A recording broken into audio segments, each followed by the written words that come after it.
Guys, good morning, good evening, good afternoon. For today's video ay itutur ko po kayo dito sa meat shop. Ito po yung kalooban niya or yung buong store nila. Maliit lang siya pero nandito na lahat ng kailangan mo.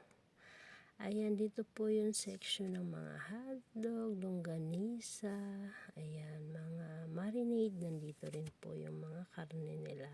At dito naman po yung mga chicken wings, drumstick, ayan, dyan din nakalagay yung kanilang mga chicken. Ikaw na lang yung pipili kung ano yung gusto mong bibilhin.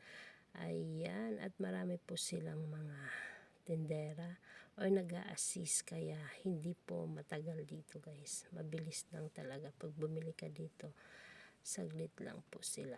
Ayan, at yan po yung mga nakamarinate nila na mga ready to cook na po yan. Yung mga karne na yan. Ayan, mga minarinate na po nila yan. Kaya kung gusto mo mag-barbecue, mag-ihaw-ihaw, yan na po ang bilhin ninyo. Ayan, at ito naman po yung kanilang mga gulay section. Yes guys, sa loob din ay merong mga gulay. Hindi mo na kailangan lumabas. Diyan na lahat ng kailangan mo. Ayan, kompleto din yan sila dyan.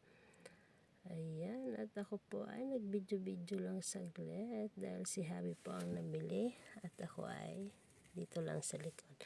Ayan, yung kanila pang mga gulay. Yes, maraming salamat po sa inyong panonood. Please share and like. God bless all.